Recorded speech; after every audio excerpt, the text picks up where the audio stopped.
Na época do desenvolvimento do remake do Spyro, Reignite Trilogy, a Toys for Bob começou a conversar com a Activision sobre um potencial novo título do Crash Bandicoot para 2020. Inicialmente, a Toys for Bob descreveu internamente o projeto como uma reinicialização, mas como eles sentiram que o descritor era prematuro, a equipe procurou determinar seu objetivo final para a franquia. Eles analisaram uma série de jogos que se enquadravam no espectro de reboots e sequências para avaliar os benefícios e riscos de cada abordagem e do desempenho comercial de títulos de séries anteriores. A equipe concluiu que o projeto seria uma sequência da trilogia original, voltada principalmente para seus fãs. Para solidificar esta afirmação, o jogo foi intitulado Crash Bandicoot 4, para estabelecê-lo firmemente como uma continuação da trilogia original, tanto em sua narrativa quanto em estilo de jogo, que Chris Holt interpretou como retcon das sequências anteriores, que foram recebidas de forma menos favorável. À medida que a Toys for Bob definia as bases técnicas do jogo, por meio de protótipo e arte conceitual, eles se basearam em sua declaração de missão, para influenciar o que seu jogo seria, ou não, o status de sequência do jogo. Resultou no retorno dos principais antagonistas, Neo Cortex e N-Trope, bem como na continuação do tema da viagem no tempo. A declaração deles também descartou o mundo aberto e os elementos de beat'em up incluídos nas sequências anteriores, bem como microtransações e narrativa de Uncharted. O diretor criativo, Daniel, compilou os pontos derivados dessas discussões e comprimiu, dividi-los em 3 declarações básicas sobre o tom, a jogabilidade e o cenário do jogo, que formulariam seu núcleo e dariam ao desenvolvimento uma direção clara. A Toys for Bob decidiu no início da produção que não queria que Crash 4 fosse percebido como uma sequência ou DLC do N-Sane, e assim decidiu definir um novo estilo de arte e direção para diferenciar o jogo das remasterizações e estabelecê-lo como uma nova parcela. A experiência anterior da equipe com o remake do Spyro permitiu que eles se estabelecessem em uma direção definida por formas claras, gradientes suaves e uma qualidade desequilibrada, que deu à remasterização uma sensação caprichosa e divertida. A equipe então tomou essa direção central e ampliou-a para Crash 4, em criar a estética mais selvagem e caótica, que refletisse melhor o tom irreverente da série. Essa afirmação da equipe para o cenário era criar um universo colorido e perigoso, e restrito pelas limitações de hardware da trilogia original. Ao estabelecer a aparência de Crash, a equipe de arte iniciou, que o diretor de arte, Josh Nadelberg, chamou de um processo realmente solto e libertador, de esboçar várias ideias de jogo e cenários para fornecer inspiração para a equipe de design. Muitas das configurações e recursos ambientais do jogo foram criados antes de qualquer história ser escrita, ou de qualquer design de jogo ser construído. Nadelberg racionalizou que esperar para entender a história e o roteiro antes de realizar qualquer projeto não era uma direção sensata para um jogo de plataforma, um gênero que tradicionalmente não depende da narrativa. Algumas das ideias menores da equipe de arte evoluíram para cenários maiores. Por exemplo, o esboço do artista conceitual principal, Honky, de Crash saltando na bateria, serviu de base para a batalha contra o chefe, com tema de heavy metal, do N-Gin. Embora aqui tenha reconhecido que esta fase de ideação aberta foi um tanto difícil, devido às várias direções tomadas, a equipe foi capaz de criar uma estética geral, que Nadelberg descreveu como super maluca, cheio de movimento e energia, para onde quer que você olhe, entendendo que a ambição original da Naughty Dog para Crash Bandicoot era criar um desenho animado semelhante aos Looney Tunes, e os animadores da Toys for Bob analisaram o material de origem e basearam os designs, modelos e equipamentos do jogo em seus estudos, pressionando por deformações no estilo de Tech Xavier e movimentos extremos. A equipe do desenvolvimento reconheceu desde o início que uma nova parcela da série precisava reter os elementos que tornavam Crash único entre os jogos de plataforma. Para isso, eles jogaram os jogos originais e os compararam com eles, estudaram os canais da comunidade e interagiram com os fãs da Toys for Bob. A equipe então dissecou a mecânica dos jogos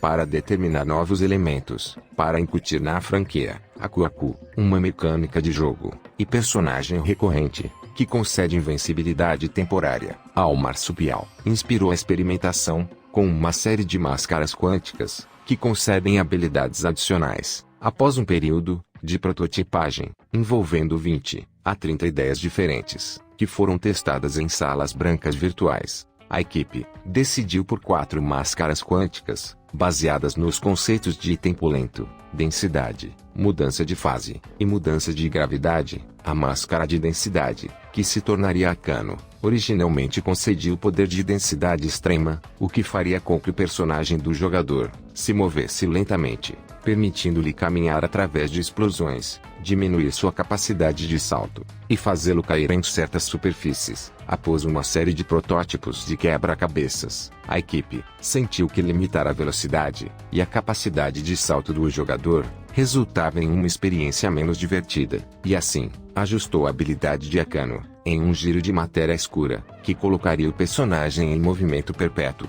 O design conceitual das máscaras quânticas começou antes de sua mecânica ser finalizada, com o artista Brett, atraindo influências de várias culturas, em diferentes períodos de tempo. O artista, Nicholas Cole, projetou as 4 máscaras quânticas. Depois que elas foram estabelecidas, Kupunawa e Ikaika foram as máscaras mais fáceis de serem projetadas, com Kupunawa baseada em símbolos do tempo, e Ikaika apresentando 2 metades, exibindo motivos de montanhas e oceanos, embora a personalidade de velho cavaleiro tempestuoso de Ikaika tenha sido rapidamente estabelecida. Sua outra personalidade era originalmente mais enjoada, para refletir as imagens aquáticas de seu lado. As sobrancelhas franzidas e a boca carrancuda de Akano foram feitas para invocar setas, apontando para um centro, criando um motivo de buraco negro. Seu design não foi afetado pela mudança na mecânica de densidade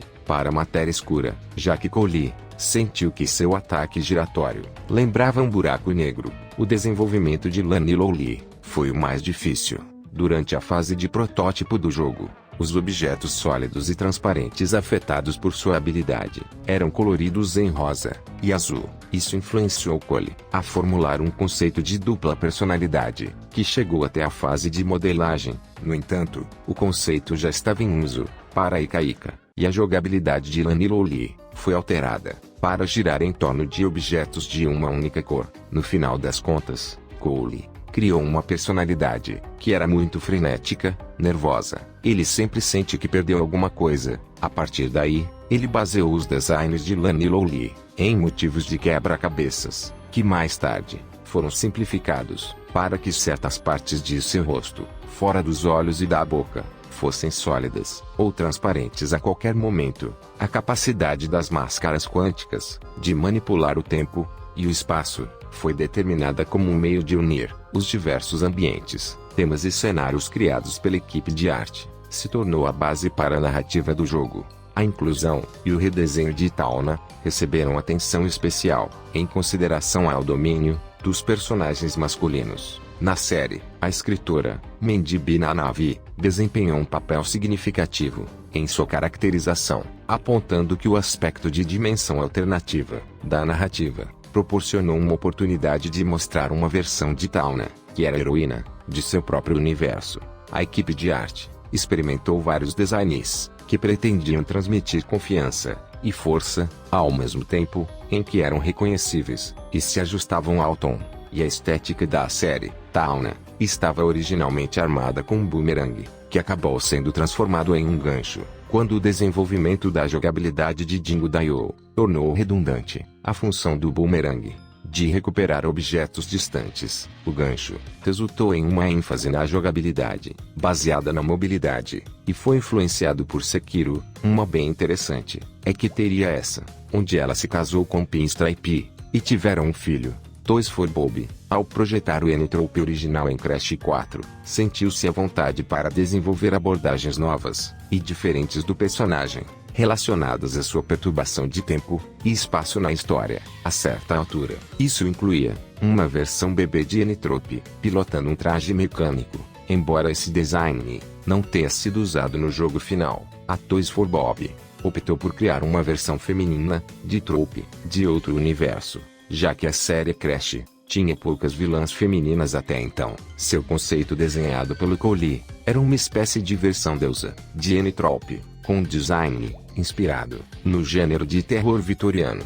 A declaração definida para o tom do jogo foi resumida como Jackass, encontra Looney Tunes, que o Poan definiu como enfrentar o perigo com a tolice e loucura de Looney Tunes, embora reconhecendo a última fonte como primordial influência na série. Para solidificar esse tom, a equipe de desenvolvimento definiu a atualização do design de Crash para o novo jogo como sua primeira tarefa, o que gerou conversas internas. A equipe de arte tentando determinar a personalidade de Crash, eles finalmente se concentraram no que Nadelberg descreveu como esse cara que está sempre no lugar errado, na hora errada, que simplesmente consegue sair de todas essas situações malucas de uma forma heróica, mas ele não é o seu herói clássico. Os artistas conceituais da equipe criaram vários designs para Crash, com Cole sendo encarregado de combinar os elementos mais adequados de cada iteração. Cole não achou referências fotográficas a Bandicoots reais úteis no processo de design,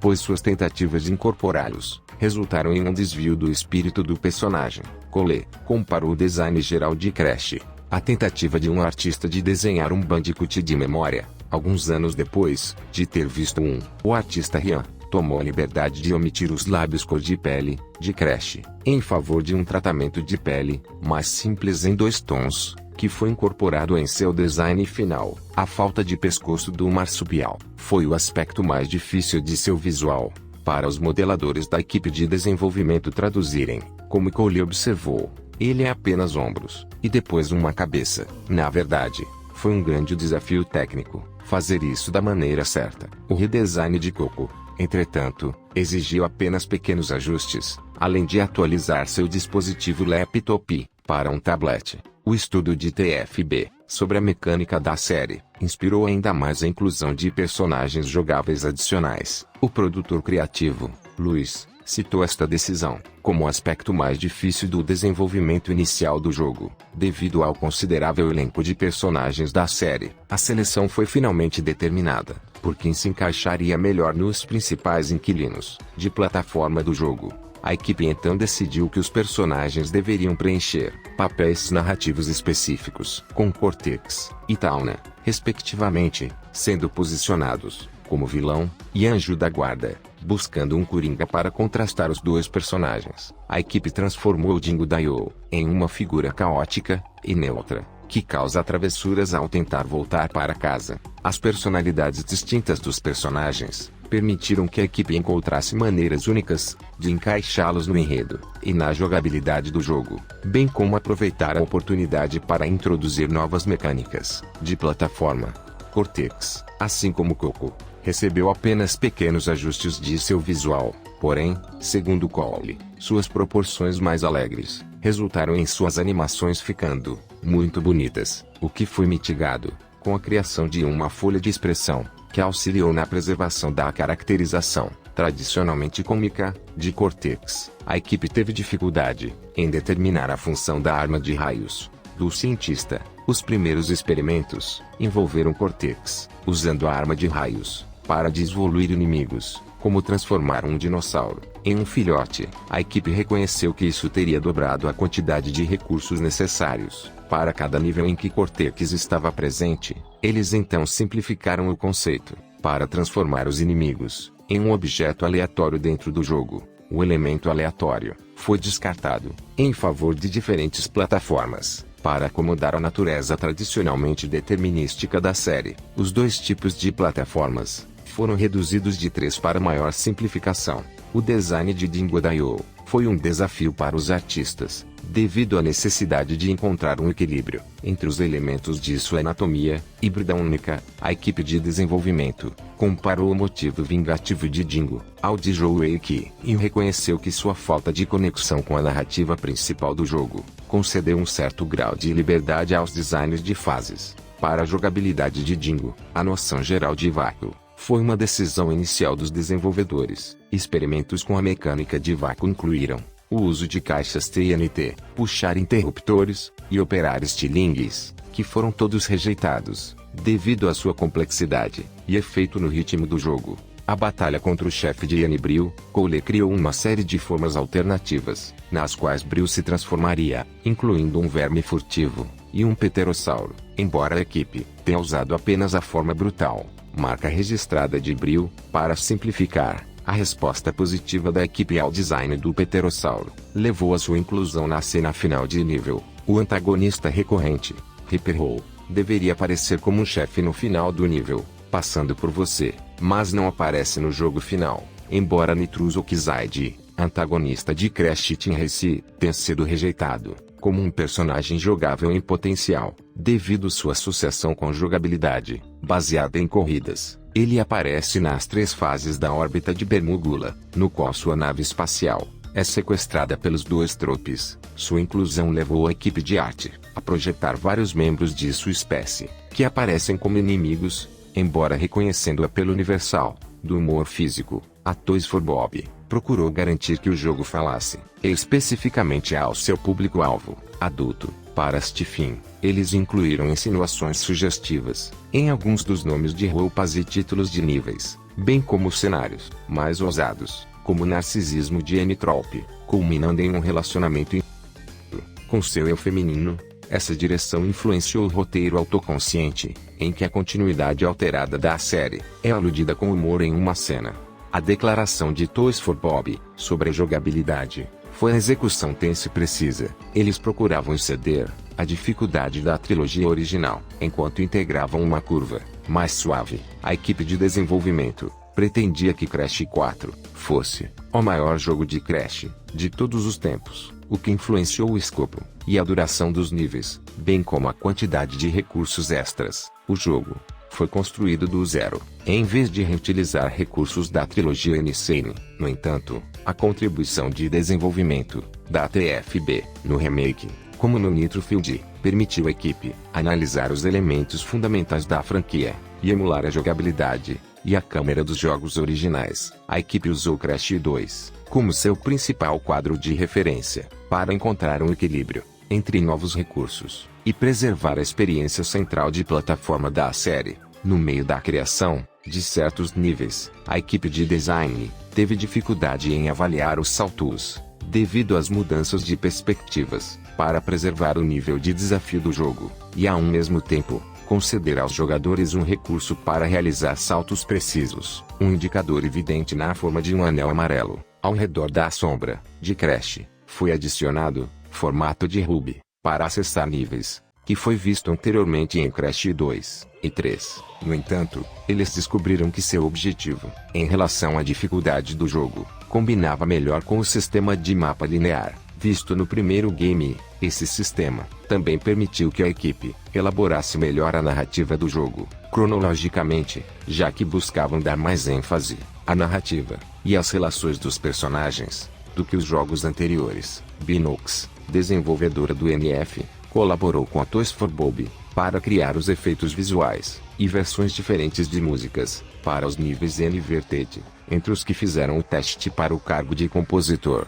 para Crash Bandicoot 4, Grant, seu papel foi preenchido por Walter Mayer, que era fã da franquia. Ficou entusiasmado quando foi convidado para uma audição pela TFB. Mayer recebeu acesso ao título de um estágio inicial de desenvolvimento, permitindo que ele observasse criação de animações, personagens e configurações do jogo. Como Toys for Bob procurou criar uma experiência musical esculpida e dinâmica, Mayer manteve uma comunicação frequente com a equipe de áudio, buscando criar uma pontuação inventiva e nova que permaneceu fiel ao tom estabelecido da série. Para esse fim, Ele incorporou o uso caracteristicamente pesado de marimbas e composições lúdicas, bem como alguns temas familiares, como os de Cortex e Engine. A instrumentação de Mair, para a multidão de personagens e configurações do jogo, foi variada. Por exemplo, o leitmotiv do Jingle Dial é definido por um contrabaixo e um tuba desajeitadamente tocado, enquanto os níveis pré-históricos apresentam instrumentos primitivos, como flautas ósseas e bateria de pele. Em 2 de outubro de 2020, Crash Bandicoot 4 foi lançado, recebendo muitas notas boas pela crítica e do público, considerado um dos grandes títulos da franquia.